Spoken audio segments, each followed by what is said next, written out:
Hello everybody, can you believe another week's gone by? It's time for reviews and news again, and we went from a beautiful, hot, lovely day in the UK yesterday to very wet and rainy in Scarborough today. That's the problem with British weather, you never know where you are, so it's a little bit dull, so we'll see how we go.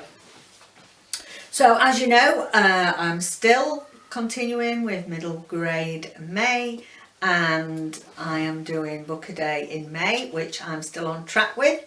Yay, I can't believe it. We're on day 25 and I'm on track for that. And I know I've read some shorter books and some middle grade books which have been easier to read, but still I'm very proud of the fact that I have done this challenge. I can't quite believe it. Anyway, not the end of May yet, so you know we've got a few days left. So let's have a look what I've been reading this week. As you know, I've been continuing with the Mrs. Fixit series. I've read book 5 this week, which is called Chiselled, and this is my least favourite of the series. I gave it 2.5. It was just a very basic, usual plot. As you know, that I'm enjoying the overall plot that's running throughout all of the series, but there didn't seem to be much happening in this. It was the basic plot. She found somebody dead. Her and Scott, the chief of police, investigate who done it. They find out who done it, end of story. So yeah, very basic, but it's part of the process of getting through the series. So hopefully as a whole it'll be worth it. Next book is a middle grade book. It's called The Marvellous Adventures of Gwendolyn Gray. I'll put a photo up here for you. This was sent to me via NetGalley from the publishers, and it's published by B.A. Williamson. It's a debut novel and it came out on the 15th of May. And this is a dystopian set in future America, I believe, and everything in this world is shades of grey.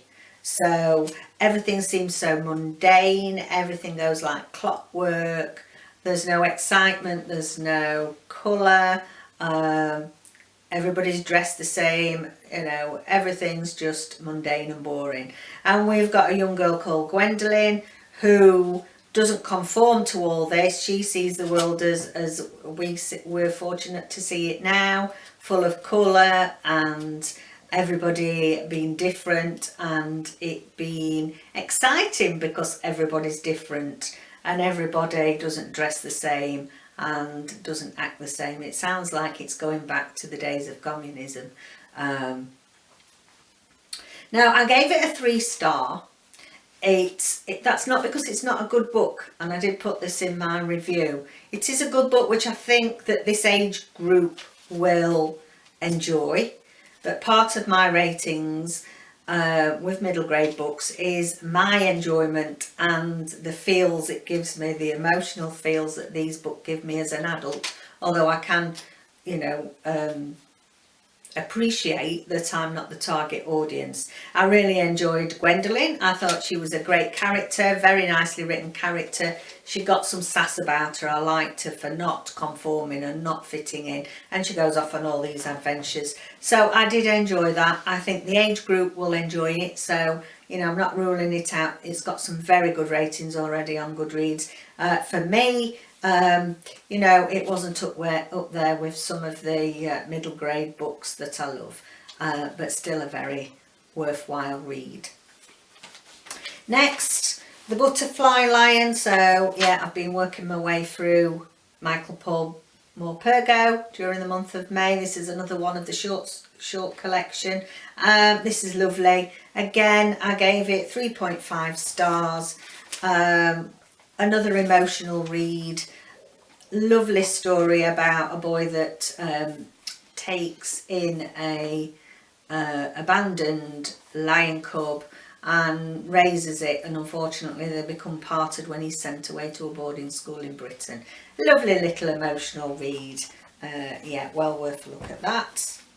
Next, I'm not going to talk about this here, but just to remind you that next week we're going to be wrapping up My Friend Walter by Michael Morpurgo. This is our middle grade May book. I have read it, and I'll tell you more about it when we do the wrap-ups for middle grade Monday. Now, last two that blew my socks off. Bad Hair Days by J.M. Forster. Now, I gave this 4 stars. It is a lovely book. It's a lovely story. It's about people that seem to be different. They don't fit in. They end up the usual story where they get bullied. People that don't conform, and especially, you know, sort of as teenage years. This is a middle grade book.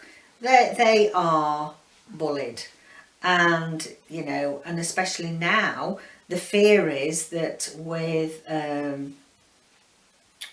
you know, the easy access to the internet, people are being bullied online, and unfortunately quite a few young people take their lives because they're being bullied online, because so many people are aware of what's being said about them.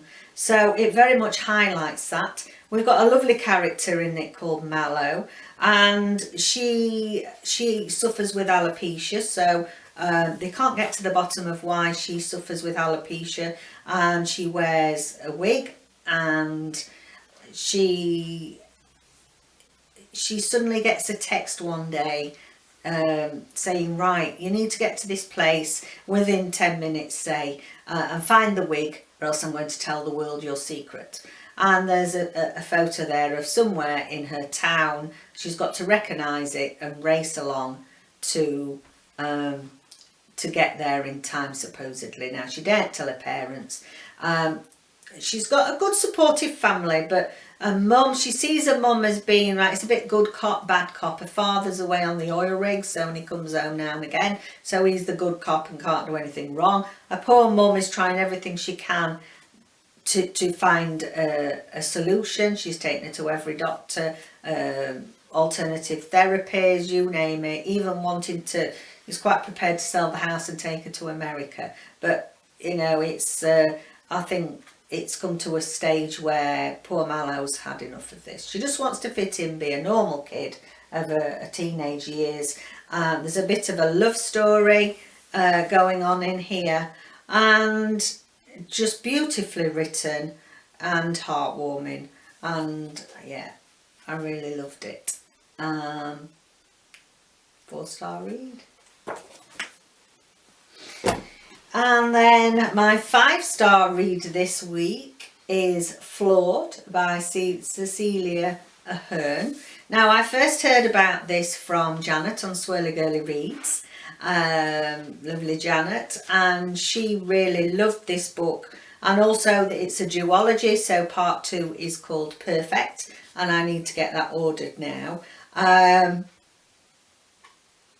This is amazing, and I think in a way these two quite fit together. It's about people not fitting in.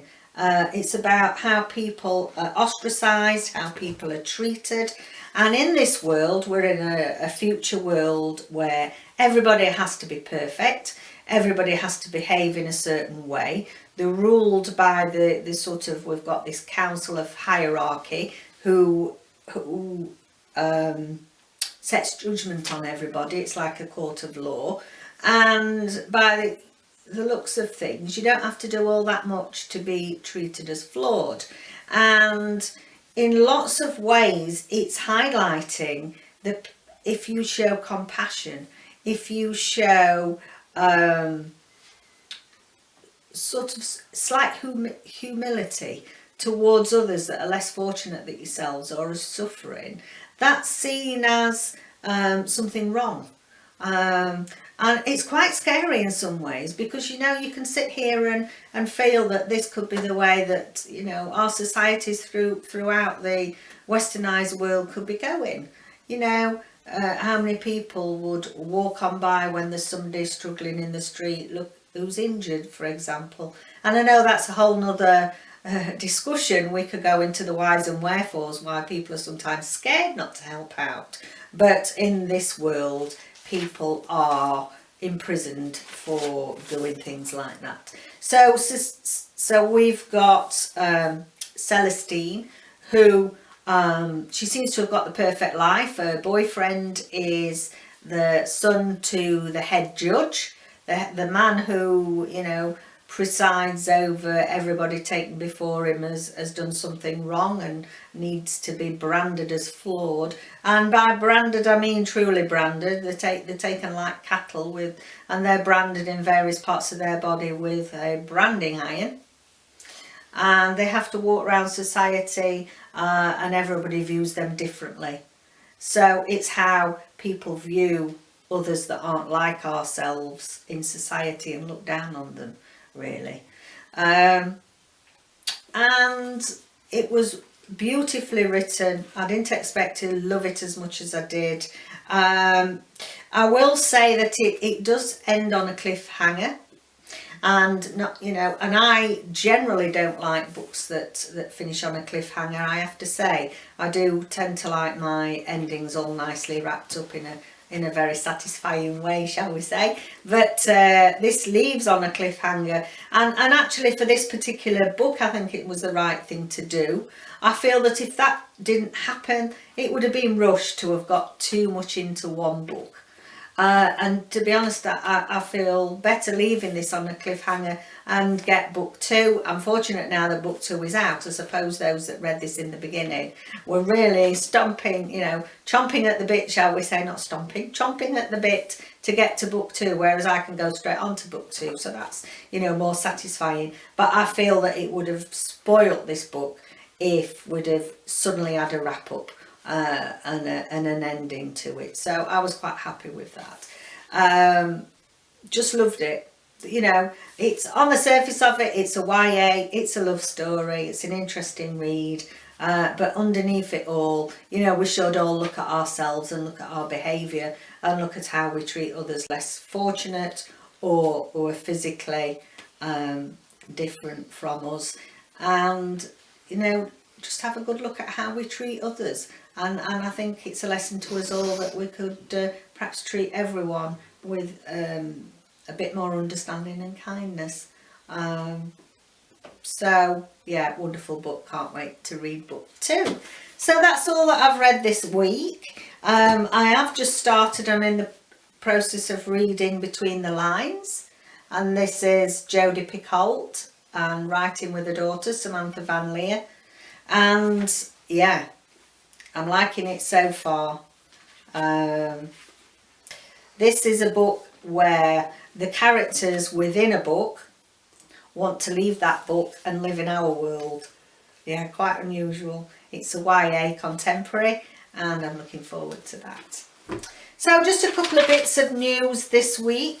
Tom Fletcher, with my lovely Fletcher family of McFly fame, has announced his latest book list, children's book list with W.H. Smith. So if you go over to his YouTube channel, he's brought out a new video advert for the books that have been selected for this year's book club.